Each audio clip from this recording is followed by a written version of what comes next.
کتنی بڑی بات ارشاد فرمائی، فرمایا لا تقنطوا من رحمت اللہ، تم نے میری رحمت سے نا امید نہیں ہونا۔ اللہ کی رحمت سے نا مالک کیا ملے گا؟ فرمایا ان اللہ یغفر الذنوب جمیعا، اللہ سارے ہی گناہ معاف فرما دے گا۔ تو جن لوگوں کو اللہ کی رحمت پر، نبی کریم علیہ السلام تشریف فرما ہے، امام غزالی نے لکھا ایک بدو آ گیا، دیہاتی سادہ آدمی، سادے بندے بھی سادے ہوتے ہیں، ان کا بھی اپنا طرز زندگی ہوتا ہے۔ تو بدو آ گیا، سادہ آدمی تھا، آتے ہی السلام علیکم لے کے نا تو کوئی بات ہی نہیں کی، سیدھا سیدھا ہی کہتا یا رسول اللہ صلی اللہ علیہ وسلم یہ بتائیں قیامت کے دن حساب کس نے لینا ہے؟ حضور فرمانے لگے بھائی یہ تو بڑی صاف سی اور مختصر سی اور سادہ سی بات ہے، حساب تو اللہ تعالیٰ نے لینا ہے۔ اب اس نے جو لفظ کہے، اللہ کے حبیب کی آنکھوں میں آنسو آ گئے، کہنے لگے اگر اللہ نے حساب لینا ہے پھر انشاءاللہ کرم ہی ہوگا۔ تو حضور فرمانے لگے تمہیں یہ امید کس طرح ہے؟ تو عرض کرنے لگے یا رسول اللہ کریم جب غالب آتا ہے تو معاف ہی کرتا ہے۔ جب کریم کا غلبہ ہوتا ہے نا، کریم بندہ جب کسی پہ قبضہ کر لے تو پھر معاف کرتا ہے، تو اللہ تو سب سے بڑا مہربان ہے۔ وہ بات کی اور اگلا جملہ ہی کوئی نہیں کہا، وہ چلے گئے۔ تو حضور علیہ السلام نے اب اس بات پر رزلٹ دیا، فرمانے لگے کریم محبوب بندہ سادہ تھا، بات بہت بڑی کر گیا ہے، بڑی بات کر گیا، سادہ آدمی۔ میرے عزیز، اللہ کی رحمت پر جن لوگوں کو امید ہو، انہیں موت سے ڈر، اور پھر جن کو محبوب کی ملاقات کا شوق ہو نا، ہم نے جان دے دی وعدہ دیدار پر، ہم سے وعدہ کیا گیا تھا کہ تم مرو گے نا تو تمہیں دیدار ملے گا، تو ہم نے جان ہی دے دی وعدہ دیدار پر، جان ہی دے دی وعدہ دیدار پر۔ اور پھر فرماتے ہیں نقد اپنا دام ہو ہی جائے گا، فرماتے ہیں ہم نے جان دی ہے اس وعدے پر کہ وہ ملے گا، تو امید ہے کہ یہ سودا ادھار نہیں، جیسے ہی قبر میں جائیں گے سامنے حضور کی زیارت نصیب ہو جائے گی۔ اس لیے لحد میں بھی عشق رخ شاہ کا داغ لے کے چلے، اندھیری رات سنی تھی سو چراغ لے کے چلے۔ یہ حدیث آپ نے بھولنی نہیں، یہ تنہائیوں میں یاد رکھنے کی روایت ہے، یہ تنہائیوں میں پڑھنے کی روایت ہے۔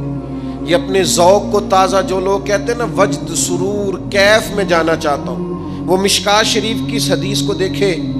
اللہ کے حبیب علیہ السلام نے فرمایا لوگوں میں تمہیں بتاؤں قیامت کے دن اللہ تعالیٰ بندوں سے پہلا سوال کیا فرمائیں گے اور بندے اس کا جواب کیا دیں گے؟ یا رسول اللہ کرم فرمائیے، بتائیے۔ تو کریم فرمانے لگے اللہ تعالیٰ قیامت کے دن بندوں سے سب سے پہلا سوال، اگرچہ بعض اور احادیث میں اور سوالات بھی آئے ہیں قیامت میں جو سب سے پہلے ہوں گے، لیکن اس حدیث میں یہ والا سوال حضور نے بیان فرمایا۔ حضور فرمانے لگے اللہ قیامت کے دن اپنے بندوں سے سب سے پہلا سوال یہ فرمائے گا کیا تم میری ملاقات کو پسند کرتے تھے؟ اوئے ہوئے ہوئے، کیا تمہارا ملنے کو جی چاہتا تھا؟ کبھی اے حقیقت منتظر نظر آ نہ لباس مجاز۔ اقبال کہتے ہیں تیرے کرم اتنے ہیں دل کرتا ہے تجھے دیکھیں، کبھی کبھی اے حقیقت منتظر نظر آ نہ لباس مجاز میں، لاکھوں سجدے تڑپ رہے ہیں میری جبین نیاز میں، تمہارا دل کرتا تھا مجھ سے ملنے کو؟ حضور فرماتے بندے عرض کریں گے مالک بڑا دل کرتا تھا۔ تو پھر اللہ فرمائیں گے یہ گفتگو کی معنویت تو دیکھو یار، اس کا حسن تو دیکھو۔ اللہ پھر پوچھیں گے کیوں دل کرتا تھا تمہارا؟ دل کرتا تھا تو کیوں کرتا تھا؟ عرض کریں گے مالک اس لیے کہ ہمیں امید تھی کہ تو معاف بھی کر دے گا، رحمت بھی فرمائے گا، اس معافی کی امید پر دل کرتا تھا تو ملے۔ حضور فرماتے ہیں پھر رب فرمائے گا مجھ پر واجب ہے، میں نے اپنے کرم سے واجب کر لیا ہے کہ آج تمہیں جنت عطا کروں گا۔ یہ جو ملاقات ہے نا، ملاقات کہ وہ ملیں گے، ان سے ملاقات ہوگی۔ عمر بیت گئی نا نام جپتے، عمر بیت گئی نا تذکرہ کرتے، ہم سے بھی لوگ پوچھتے ہیں کیا کمائی کی، کیا زندگی میں حاصل کیا، تو ہم کہتے ہیں شرق سے غرب تک ملک کے ایک کونے سے لے کر دوسرے کونے تک مدینے والے کی بات کی، حضور کا ذکر کیا ہے۔ نبی پاک کے میں اپنی حیاتی تو قربان تھی، وہاں ساری محمد محمد پکیندے گزر گئی ساری۔ یہ اعزاز ہے، یہ کرم ہے۔ اب کیا ہوتا ہے، گناہگار لوگ اتنا بڑا دعویٰ تو نہیں کر سکتے، لیکن دل تو چاہتا ہے نا کہ چلو جس کا نام لیا ہے اس کی کبھی زیارت بھی ہو، کبھی ملاقات بھی ہو، کبھی نظر کرم بھی ہو۔ کسی نے اپنے محبوب سے کہا تھا کہ ذرا ایک نظر مجھ پہ بھی کیجئے، تو قریب بیٹھے ایک شخص نے کہا یار تو نے بڑا دعویٰ کیا ہے، جو محبوب ہوتے ہیں ان کو تکلیف نہیں دی جاتی، تو کہتا ہے پورا چہرہ ہی تیری طرف پھیرے۔ تو پھر اس نے اس درویش سے پوچھا کہ میں بھلا پھر کیا کروں، میرا دل تو میرا بھی کرتا ہے نا، چلو یہ تو آپ کی بات ٹھیک ہے کہ اب میں محبوب سے کہوں کہ اتنی تکلیف کرے کہ میری طرف پورا رخ پھیرے تو ٹھیک نہیں، تو پھر بتائیں میں کیا کروں؟ تو اس نے کہا ان راہوں میں کھڑا ہو جا جن راہوں کی طرف وہ کریم دیکھتا ہے۔ چلو اسی با کردار کو دیکھتے دیکھتے بیچ میں تیرے اوپر بھی نظر، مجھ پہ محشر میں نصیر ان کی نظر پڑ ہی گئی، مجھ پہ محشر میں نصیر ان کی نظر۔ اوئے ہوئے، اللہ کرے آپ کو بھی وہ لطف آئے جو مجھے آ رہا۔ کہتے مجھ پہ محشر میں نصیر ان کی نظر، یہ انتہائی عاجزی ہے کہنے والے کی۔ اس نے بالکل اپنے آپ کو ختم کر کے کہا کہ میں قابل تو نہیں تھا، اور میں پھر تکلیف دیتا کہ میری طرف دیکھیں، اسپیشل میرے لیے وقت نکالیں۔ پر کرم یہ ہوا کہ مجھ پہ محشر میں نصیر ان کی نظر پڑ ہی گئی۔ کہنے والے اسے کہتے ہیں خدا کا کرنا، کہنے والے اسے کہتے ہیں خدا کا کرنا۔ اللہ نے کیا کہ نظر مجھ پر پڑ ہی گئی، اور جب پھر پڑ گئی تو تیری ایک نظر کا کمال ہے اور میری زندگی کا سوال ہے۔ بس جب پڑ گئی تو سو پھر پڑ گئی۔ موت سے وہ بندہ کبھی نہیں ڈرتا جسے ملاقات کا شوق ہو، ملنا چاہے داتا علی اجویری سے اور موت سے ڈرے، ملنا چاہے حضرت غوث پاک جیلانی سے اور پھر موت سے ڈرے۔ زندگی گزری ہو علی علی کرتے پھر موت سے ڈرے، عمر بھر سیدنا عثمان غنی کی سخاوت کی بات کی ہو اور پھر جنت میں جا کے ان سے ملنے کا شوق پیدا نہ کرے، ساری زندگی سیدنا فاروق کا عدل بیان کیا ہو، ساری زندگی ان کے انصاف کا تذکرہ کیا ہو، پوری امت کو بتایا ہو کہ اگر جینا چاہتے ہو تو عمر کے رستوں پر چلو، اور پھر یہ موت سے ڈرے اور مر کے جناب فاروق اعظم کی زیارت کو پسند نہ کرے۔ جسے صدیق کی وفائیں یاد ہو، جنہیں جناب ابو بکر صدیق کا عشق یاد ہو، وہ پھر ان کی زیارت نہ کرنا چاہے اور ساری عمر حضور کی نعت پڑھی ہو۔ مانا نہیں آتا تھا پھر بھی کہا بلغ العلا بکمالہ کشف الدجی بجمالہ حسنت جمیع خصالہ صلو علیہ والہ سے نہیں ترجمہ آتا تھا، پر جب بھی کو پڑھتا تھا یہ بھی جھومتا تھا، مولا یا صلی وسلم دائماً۔ میں آپ کو بتاتا ہوں، توتلا آدمی، توتلا اور دیوانہ مجذوب بیچارہ، سمجھ نہیں، توتلا بولنا بھی ٹھیک نہیں آتا۔ مجھے نماز کا سلام پھرا تو وہ جلدی آ گئے، وہ ایک مجذوب آدمی تھے، سادے تھے، تو سلام لی تو کہنے لگے میں گل کرنی سی، تو میں نے ان سے کہا کہ تھوڑی دیر کے بعد ملتے ہیں۔ سادہ آدمی ہے، اللہ مجھے معاف کرے، میں کوئی نقل تو نہیں ان کی اتار سکتا، اس زبان کو ہم توتلی نہیں کہتے، ہم اس زبان کو بلالی زبان کہتے ہیں۔ یہ بڑی خوبصورت زبان ہوتی ہے، یہ جو توتلے لب و لہجے ہوتے ہیں نا، وہ جب بچہ پوری طور پہ اماں نہیں کہہ سکتا، توتلا ہوتا ہے تو کوئی مزہ آتا ہے اماں کو اماں کہلوانے میں۔ جب وہ پوری طور پر باپ کو بابا نہیں کہہ سکتا اور توتلا ہوتا ہے تو کوئی مزہ آتا ہے کہنے میں۔ وہ جب دادی نانی دادا کہتا ہے تو دادے کا دل کرتا ہے یہ 100 بار کہے، چونکہ اسے کہنا نہیں نہ آتا، لیکن اس توتلاہٹ میں جو اس کو لطف آتا ہے۔ مجھے بڑے لوگ آ کے شعر سناتے ہیں، میں نے بڑے خوشگلو نعت خانوں سے زندگی میں سنا ہے، وہ صاحب میرے پاس آئے اور میں نے کہا بعد میں ملیں گے، تو سادہ آدمی ہے، مجذوب ہے، پورا شعور نہیں رکھتا، مجھے کہنے لگا مصطفیٰ جان رحمت کے بعد، مصطفیٰ جان رحمت پہ لاکھوں سلام کے بعد، یعنی معنی یہ تھا کہ سلام کے بعد، تو اب بڑے بڑے سریلے بندوں سے بھی بندہ سنتا ہے میرا دل کرے، اور میں نے جان بوجھ کے ان سے کہا اے دوبارہ کیا جائے ذرا، کیونکہ توتلے تھے نا. میں نے کہا تو کہنے لگے مصطفیٰ جان رحمت پہ لاکھوں سلام کے بعد او میرے عزیز یاد رکھو ساری زندگی حضور کی نعتیں پڑھی، نبی پاک کے تذکرے سنے، اب موت سے ڈر جائیں؟ حالانکہ موت تو ایک پل ہے، پل سے گزریں گے تو سامنے اللہ کا دیدار بھی ہوگا، مدینے والے کی زیارت بھی نصیب ہوگی.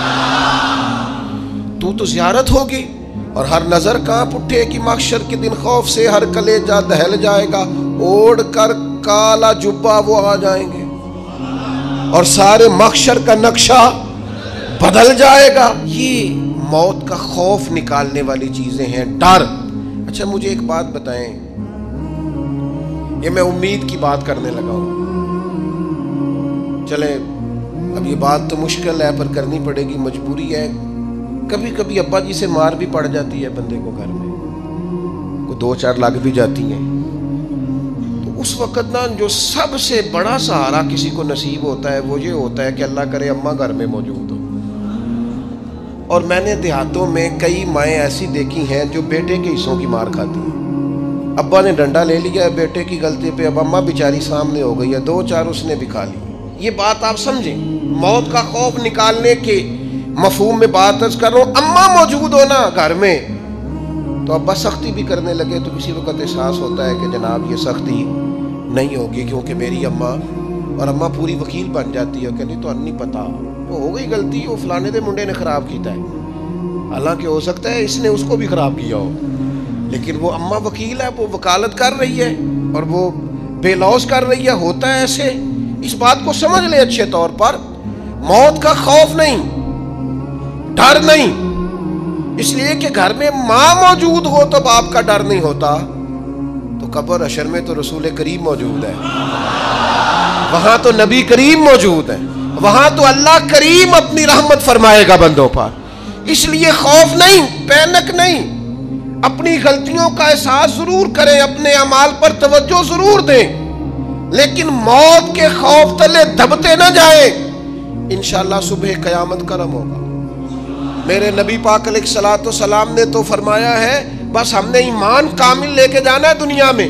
حضور نے فرمایا ہے جس طرح 14ویں رات کا چاند چمکتا ہے اس طرح میرے غلاموں کے چہرے چمکیں گے قیامت کو. اللہ کے رسول صلی اللہ علیہ وسلم فرماتے ہیں جسم کے جن جن حصوں پر وضو کا پانی لگتا رہا وہ قیامت میں چمکیں گے. دور سے لوگ ان کا نور دیکھیں گے، پتہ چلے گا وہ محمد عربی کے غلام آ رہے ہیں. یہ کرم ہوگا صبح قیامت، یہ عطائیں ہوں گی. اس لیے مومن موت سے ڈرتا. سیدنا بلال حبشی رضی اللہ تعالیٰ عنہ، آخری وقت ہے، نزع کا عالم طاری، اور یہ گفتگو دیکھیں غلاموں کی. آپ کی اہلیہ رو پڑی، کہنے لگی ہائے ہائے افسوس. حضرت بلال فرمانے لگے کیا ہوا؟ کہنے لگی افسوس ہے کہ آپ دنیا سے جا رہے ہیں. تو حضرت بلال نے مضمون ہی بدل دیا، سوچ کا زاویہ ہی بدل دیا. فرمانے لگے یہ افسوس کا مقام نہیں، یہ تو خوشی کا مقام ہے. اس لیے کہ میری آج آنکھیں بند ہوں گی، قبر میں کھلیں گی، مدینے والے محبوب سے بھی ملوں گا، حضور کے غلاموں سے بھی ملوں گا صلی اللہ تعالی علیہ وسلم. تو موت تو مقام مسرت ہے، اور اگر یہ مل جائے زندگی میں. ایک بدو ایمان لے آئے، ابن ماجہ میں موجود ہے. حضرت ابو ہریرہ رضی اللہ تعالیٰ عنہ حدیث کے راوی ہیں، فرماتے ہیں ایک بدو ایمان لائے اور انہوں نے حضور علیہ السلام کے ساتھ ہجرت بھی کی. ابن ماجہ میں موجود ہے. تو نبی پاک علیہ السلام نے نا انہیں ایک صحابی کے ساتھ کر دیا. اب ان کے کام کاج میں مصروف ہو گئے ان کے ساتھ. تو حضور علیہ السلام نے نا ایک جگہ سے مال غنیمت آیا، تو طریقہ مبارکہ یہ تھا کہ مال غنیمت میں سب کو حصہ دیا جاتا تھا. اگرچہ وہ جہاد پہ نہیں گئے لیکن حضور نے انہیں بھی حصہ دیا. تو وہ صحابی تو رو پڑے، عرض کرنے لگے حضور میں اس کے لیے تو ایمان نہیں لایا تھا. حضور نے فرمایا پھر بتائیے. گرچہ حضور جانتے ہیں کس لیے لائے تھے. عرض کی حضور میں تو اس لیے ایمان لایا تھا کہ میں رب کی راہ میں لڑوں گا اور میں اپنی جان پیش کروں گا. میں شہادت کے لیے ایمان لایا تھا، مجھے یہ مال دولت نہیں چاہیے. تھوڑی ہی دیر گزری کہ ایک اور مارکے کا اعلان ہو گیا، جنگ کا اعلان ہو گیا. حضور نے فرمایا چلو. وہ گئے اور چند ہی لمحے گزرے کہ وہ میدان میں اترے اور پھر شہید ہو گئے۔ صحابہ کرام ان کی مقدس لاش مبارک کو اٹھا کے محبوب کے قدموں میں لائے تو نبی کریم نے کیا خوبصورت بات ارشاد فرمائی۔ حضور فرمانے لگے دیکھو اس نے اللہ کی تصدیق کی ہے تو رب نے بھی اس کی تصدیق فرما دی۔ اور پھر یہ دو جملے محبوب کہتے کہتے اٹھے اور پھر حضور نے اپنا جبہ مبارک اتارا اور اتار کے فرمایا اس بندے کو نہ اس جبے میں کفن دے دو، اس میں اسے کفن دو، اس لیے کہ تو شہادت کے لیے ایمان لایا، موت کی آنکھوں میں آنکھیں ڈال کے جیا، اپنی زندگی کمزور نہ گزارو۔ مسلمانوں پہ کافر کا رعب طاری ہو گیا ہے۔ ایک تو ہوتا ہے نا کہ کوئی مدد کرنا، کوئی آگے بڑھنا، فلسطین کا نام تک نہیں لے رہے حکمران زبان سے، ذکر تک نہیں کر رہے، چینل ذکر نہیں کر رہے۔ اتنا رعب، اتنا کفر کا خوف، صرف اس لیے کہ ہمیں موت کا ڈر ہے، مر جائیں گے تو بستر پہ نہیں مریں گے، بیماریوں سے نہیں مر جاتے لوگ۔ خدا کے بندو اپنی زندگی میں اتنا خوف اگر موت کا پیدا کر لو گے۔ حضرت سعید ابن جبیر رضی اللہ تعالیٰ عنہ بہت بڑے فقیہ تھے، حجاج بن یوسف نے بلایا اور کہنے لگا میں تمہیں موت دینے لگا ہوں، مار دوں گا تمہیں۔ بڑا ظالم آدمی تھا، بڑے لوگ اس نے قتل کیے تھے۔ حضرت سعید رضی اللہ تعالیٰ عنہ مسکرا پڑے اور غصے میں آیا، کہنے لگا کیوں ہنستے ہو؟ فرمانے لگے تو بڑا بیوقوف ہے، تجھے کس نے کہا زندگی اور موت تیرے ہاتھ میں؟ یہ تو تب آئے گی جب میرا رب چاہے گا۔ کہنے لگا لے جاؤ ان کو اور جا کے قتل کر دو۔ تو وہ جب جلاد لے جا رہے تھے تو آپ اور کھل کے مسکرائے، ہنسے۔ یہ آپ کی طاقت ہے کہ موت کو دیکھ کے مسکراہٹ ہو، لبوں پہ تبسم، رقصہ ہو، مسکرائے۔ جب آپ مسکرا رہے تھے تو اس کو اور غصہ ہے، واپس بلایا، کہنے لگا مسکراتے کیوں ہو؟ فرمانے لگے تیری جرت پہ مسکرا رہا ہوں، اور اس بات پہ مسکرا رہا ہوں کہ رب کتنا بے نیاز ہے، تیرے جیسے لوگوں کو بھی مہلت دے رکھی ہے، کتنا بے نیاز ہے، تیرے جیسے لوگوں کو مہلت دے۔ اور غصے، کہنے لگا میرے سامنے قتل کرو۔ حضرت سعید ابن جبیر رضی اللہ تعالیٰ عنہ نے منہ کعبے کی طرف کر کے پڑھنا شروع کیا، انی وجہت وجہی للذی فطر السماوات والارض حنیفا وما انا من المشرکین۔ آپ یہ پڑھ رہے تھے تو کہنے لگا اس کا منہ کعبے سے پھیر دو۔ کعبے سے منہ پھیرا تو آپ فرمانے لگے تو بڑا ہی بیوقوف ہے، میرا رب کو صرف کعبے کی طرف مقید ہے، وَلِلَّهِ الْمَشْرِقُ وَالْمَغْرِبُ فَأَيْنَمَا تُوَلُّوا فَثَمَّ وَجْهُ اللَّهِ۔ چہرہ پھیر دیا جب اس نے تو آپ فرمانے لگے مشرق بھی اللہ کا، مغرب بھی اللہ کا، اور اللہ فرماتا ہے تم جدھر بھی منہ کرو ادھر ہی اللہ کی رحمت ہے۔ یہ پڑھا تو اب اس نے لٹایا، اور جب وہ آپ کو قتل کر رہا تھا تو حضرت سعید ابن جبیر کی ایک زوردار آواز گونجی، فرمایا یاد رکھنا مجھے اسی طرح قتل کرنا جس طرح تم خود قیامت میں قتل ہونا پسند کرتے ہو۔ میرا آخرت پر یقین کامل ہے، محشر میں عدالت لگے گی، میں تمہیں قتل کروں گا میں۔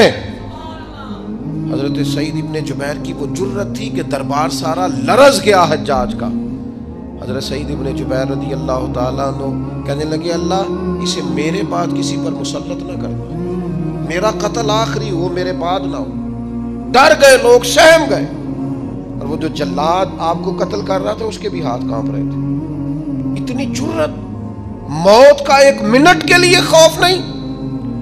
حضرت سعید ابن جبیر رضی اللہ تعالیٰ عنہ شہید ہو گئے تو اتنا خون نکلا، اتنا خون نکلا، اتنا خون نکلا، خون بند ہی نہیں ہو رہا۔ ایک طبیب بیٹھا تھا، ہانپتے کانپتے ڈرے ہوئے، سہمے ہوئے۔